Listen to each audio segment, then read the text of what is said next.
Précédemment dans le Ciné Triangle. Qu'est-ce que c'est que ça? Une pizza aux ananas.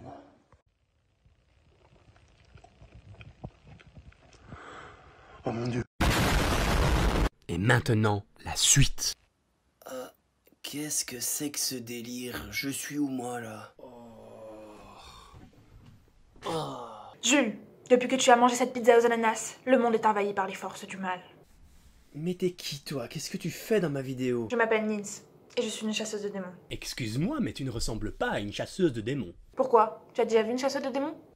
Enfin bref, peu importe. Tu peux m'expliquer ce qui se passe? Quand tu as mangé la pizza du diable, le monde a été maudit, et toi seul peux le sauver. Regarde, comme les gens sont devenus fous. Ceci est horrible. Je sais pas de quoi ça nous protège, mais en tout cas ça nous protège pas de nos points noirs, hein, parce que bon, franchement, à part être bleu et moche au milieu de notre visage, franchement, ça pue, c'est pas agréable, ça nous dit que ça nous protège de virus, mais franchement, j'y crois pas trop, enfin je sais pas pour vous, mais j'aime pas du tout. Mais que fait le peuple américain? Moi je vous le demande. Dieu nous l'envoie. Dieu nous offre le meilleur président au monde et nous on fait quoi? On vote pour Sleepy Willy. Dieu a-t-il dit quelque chose? Non, moi j'ai rien entendu. Donc il fallait voter pour Donald. Moi, il y a vraiment des films qui me choquent. Prenez l'exemple, celui-ci.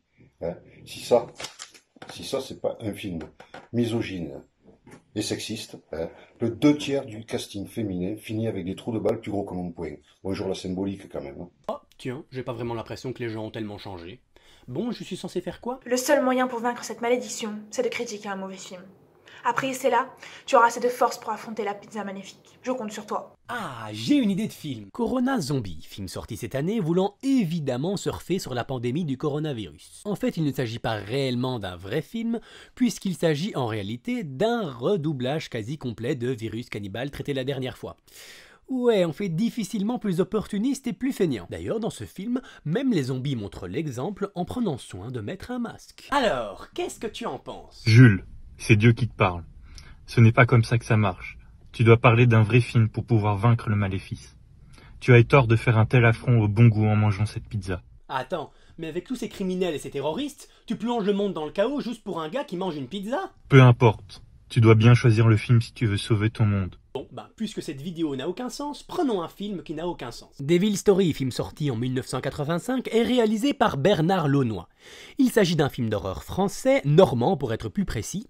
Il s'agit d'ailleurs du seul et unique film d'horreur réalisé dans cette région de France. Devil Story est considéré comme l'un des plus gros nanars jamais réalisés. Et il est devenu une œuvre culte pour les amateurs de ce genre de film. Je peux vous dire que ce long métrage est sans doute le plus gros nanar que j'ai vu de toute ma vie. Virus Cannibal est un petit joueur à côté. Je n'ai jamais vu un truc pareil de ma vie. Allez, sans transition, plongeons-nous dans l'univers fou de Devil Story. Je vais vous montrer un extrait de documentaire Il était une fois Devil Story, parce que oui, il existe des documentaires sur ce film, qui montrent ce qu'aurait dû être la scène d'introduction telle que ça avait été écrit à la base. Le soleil, sur son déclin, dont l'énorme rondeur tout empourprait des feux qui pourraient être ceux de l'enfer, hésite à embraser cet océan qui ne cesse de se déchaîner contre les parois rocheuses de ces falaises d'où part un dernier envol de mouettes. Oiseau de bon augure que de mémoire d'homme on ne se souvient pas avoir vu émigrer vers l'intérieur des terres, dans une multitude de cris stridents.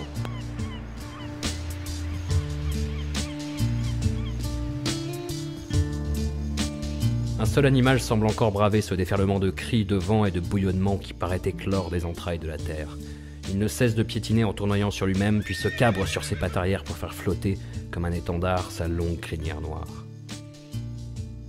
Au tapotement régulier de ses lourds sabots, il lance une dernière ruade en signe de réprobation, et vif comme l'éclair, ce cheval, au crin noir comme la nuit, fait demi-tour sur lui-même et part au grand galop vers ce petit village de pêcheurs retranchés dans une crique, dont les maisons aux toits gris et aux lourds murs de pierre de granit semblent bien assises et ne paraissent pas redouter les intempéries naturelles. Hélas, suite aux nombreux problèmes qu'a eu le film durant sa production, surtout au niveau budgétaire, cette scène n'a pas pu être réalisée.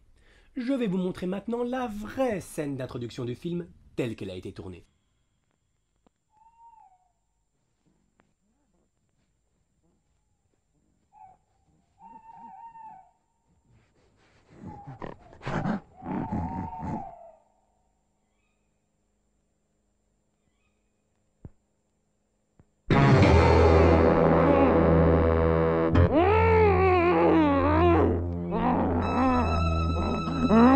Ah ouais, c'est pas tout à fait la même chose. Cette espèce de monstre très moche qu'on a vu dans l'introduction du film est interprété par le fils du réalisateur. Il s'agit d'une sorte de consanguin habillé en nazi qui s'amuse à tuer les gens dans la forêt. C'est marrant, c'est toujours les nazis qui ont le mauvais rôle. Nous sommes en 1955, Herr Bramar.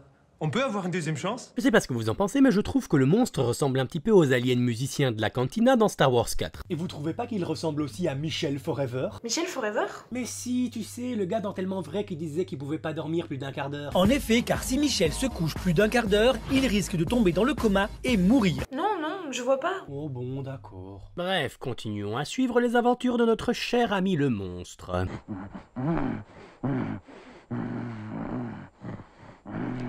Vous trouvez pas qu'il fait un bruit bizarre, le monstre? On dirait pas qu'il est en train de... Oh, t'as l'esprit mal tourné. Bref, on enchaîne. Vous entendez cette musique?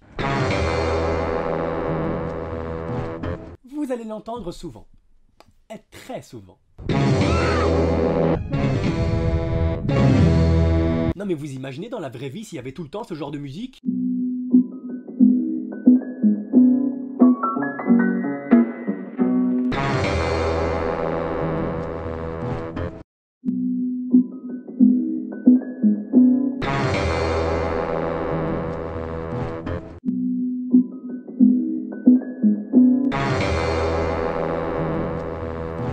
Ça va, on a compris. Le film continue sur une scène où un couple joué par le réalisateur du film Bernard Launois lui-même et sa femme tombe en panne d'essence. Eh merde! T'aurais pas pu me faire penser à prendre de l'essence, non? Vous ne connaissez pas une station-service, monsieur?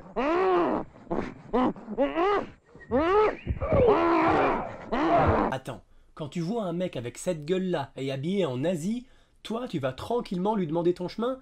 Pas étonnant que ça se passe pas bien. Hein. Le monstre tire ensuite sur la femme, qui a l'air de n'en avoir franchement rien à foutre et qui attend tranquillement de se faire tuer. Peut-être qu'elle est masochiste. Oh oui, vas-y, tire-moi dessus, allez, vas-y, j'aime ça. T'as vraiment l'esprit mal tourné. D'ailleurs, on voit clairement qu'il lui a tiré dans le torse et pourtant elle a du sang sur le visage. Je ne comprends pas trop. Après ça, nous allons faire la rencontre de l'héroïne principale, dans une scène un peu expérimentale assez étrange où elle va se faire agresser par un chat.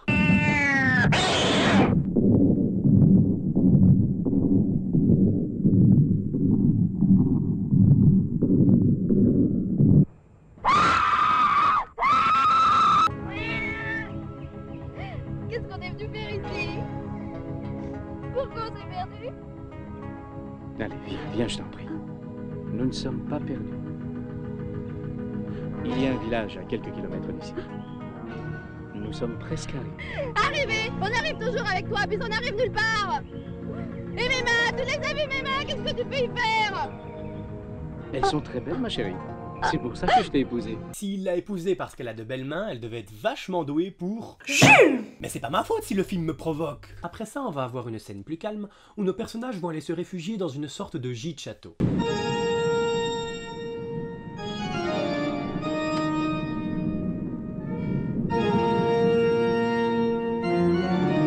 Ouais bon, ils essayent de rendre l'endroit effrayant, mais ce serait quand même pas pareil avec une autre musique en fond.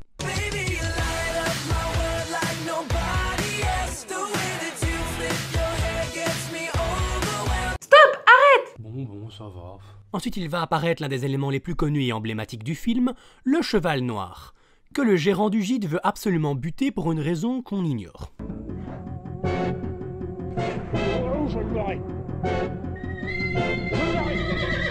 D'ailleurs, on remarque clairement que le cheval n'est pas filmé au même endroit que l'acteur, parce que celui-ci ne fait que taper dans le vide. Après cela, une momie va sortir d'un sarcophage. Je ne comprends vraiment plus rien à ce qu'il se passe. Ensuite, le gérant du gîte va carrément prendre son fusil pour buter le cheval.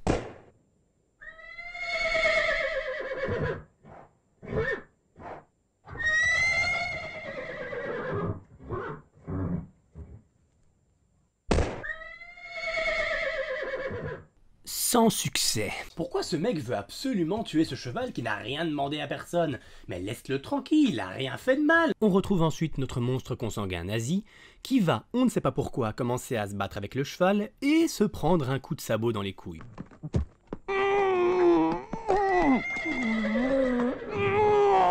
Vous savez, ce sont ce genre de scènes qui me font tellement aimer les nanars. Mais notre courageux ami n'a pas dit son dernier mot et n'abandonne pas le combat.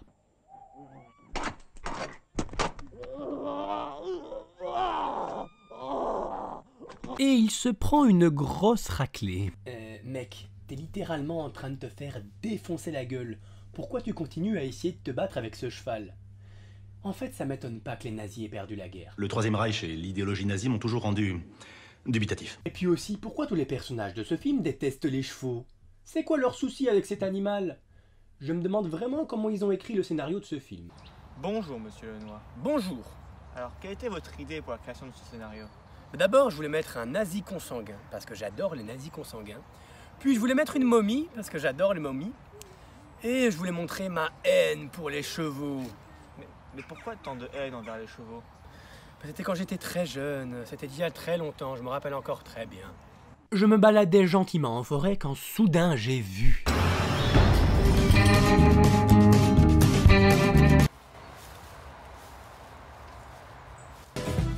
Welcome to Pony Play.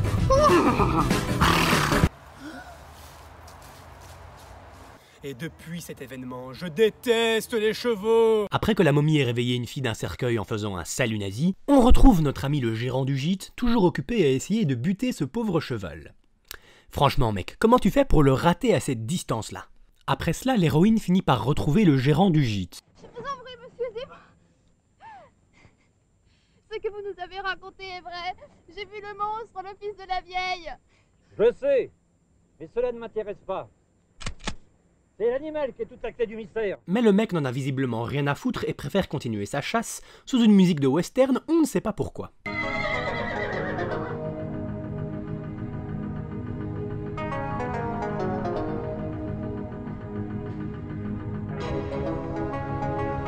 Je le savais. J'en étais sûr. J'ai toujours dit que le bateau était là. Il est à moi maintenant. Avec ses trésors, ses richesses, je serai le maître. Je suis le maître. La momie, monsieur, elle vient vers nous, je vous en supplie. Encore une fois. La momie, monsieur, elle vient vers nous, je vous en supplie. Oh, ce film n'est pas possible. Franchement, s'il n'existait pas, il faudrait l'inventer. Attention, il y a le T-Rex qui vient vers nous, je vous en supplie. Allez, enchaînons. Ensuite, la momie tue le mec et lui fait sortir ses tripes de son ventre en lui marchant dessus. Logique. Sauf que twist, on apprend qu'en fait, tout ce qu'on a vu n'était que le rêve de l'héroïne depuis le début. Mais bien sûr, comment n'y ai-je pas pensé plus tôt? C'est pour ça que le film n'avait aucun sens et que ça ressemblait plus à un gros trip aux champignons hallucinogènes. Jules! Attends, c'est pas moi, c'est le film. Sauf qu'en fait, tout ça n'était pas vraiment un rêve, et l'héroïne se fait à nouveau agresser par le chat, puis est engloutie par de l'herbe. Et on se retrouve au début du film à l'arrivée dans le gîte, et on se rend compte que tout ça est une boucle temporelle.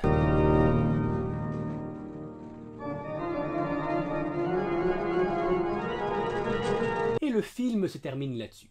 On n'aura donc toujours pas compris d'où sort cette momie, pourquoi ce monstre est habillé en Asie, qu'est-ce que ce cheval a à voir avec toute cette histoire. Enfin bref, je pense que personne n'a jamais rien compris à Devil Story. Non mais franchement, on a beau essayer de faire des schémas ou quoi pour essayer de comprendre le film, il n'y a pas moyen. Il ne faut pas chercher à comprendre Devil Story. C'est un film qui sort totalement de toute logique et qui est totalement surréaliste. C'est pour ça qu'il est considéré comme l'un des plus grands nanars jamais réalisés. Quand on le regarde, on se dit mais comment le réalisateur a pu arriver à un tel résultat? Virus Cannibal gardait quand même une certaine logique dans sa trame narrative. Ici on est sur une œuvre mais totalement hors du commun, on n'a jamais vu un truc pareil. C'est presque beau. C'est presque beau parce que c'est hypnotique. On est happé par cette espèce de spectacle étrange qui se déroule sous nos yeux.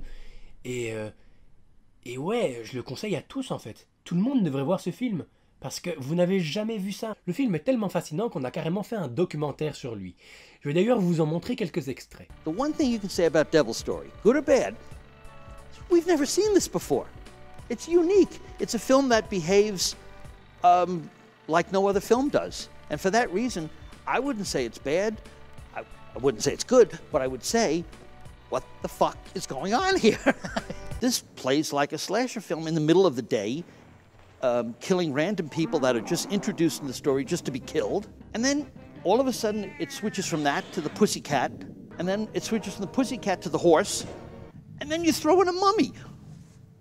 I think once that mummy shows up, I'm done for. I don't know what else to do with it. The brain shuts off, I stop thinking about it, and I just sit there wondering what's going on. Quand tu regardes un film comme Devil Story, tu te dis, il a mis tous les rushs, quoi. C'est ça. Où tu te dis, il y a tous les rushs, mais il a pas vraiment fait le montage. Il a dû juste couper le clap du début et le coupé final, quoi. Et puis il met ça dans n'importe quelle heure. Mais ça donne un truc assez surréaliste. Devil Story, c'est un film pour qui j'ai énormément d'affection. Il vit une nouvelle vie maintenant, il est très apprécié par les amateurs de nanar, et il est souvent rediffusé au cinéma. C'est un film qui fait rire les gens, c'est un film qui rend les gens heureux, et ça, je trouve ça super.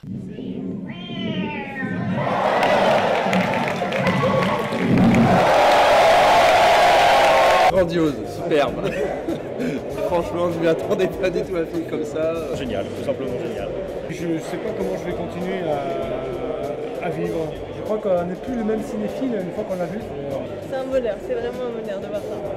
C'est du vrai Ed Wood au sens psychotronique français. Il est tellement bon ce putain de film qu'on va faire une soirée rien qu'avec lui. Rien qu'avec Devil Story. Merde. Voilà, enfin terminé. Ça y est, tu es enfin prêt pour affronter la pizza maudite. D'accord, je pars maintenant l'affronter. J'ai critiqué le film, je suis assez fort pour te battre maintenant. Tu oses me défier? Tu ne pourras jamais me stopper. En plus, tu as laissé un faux raccord dans ta vidéo. Tes cheveux sont plus longs qu'au début. Tu n'es qu'un amateur. Je pensais que ça ne se verrait pas. Tu ne veux pas l'avouer. Mais au fond de toi, tu aimes la pizza aux ananas. Tu ne résisteras pas à l'envie de me manger. Et si tu le fais, tu auras perdu et je plongerai ton monde dans le chaos. Je dois résister. Non, ne résiste pas. Viens manger un morceau. Tu en as tellement envie. Je dois résister à la tentation du mal. Oui, succombe au côté obscur de la force et prends un morceau. Oh, je dois résister à la tentation. Je dois résister à la tentation. Vas-y Jules, tu peux gagner, je crois en toi. Je suis assez fort pour résister. Serpent, je ne mange pas de ce pain-là. Non, ce n'est pas possible. Je suis assez fort maintenant pour te détruire. Aucune limite en mon pouvoir. Tu vas mourir. Non! Bravo, tu as rompu le maléfice et sauvé le monde. Cette victoire vaut bien une petite récompense. Une délicieuse chocolatine. Non!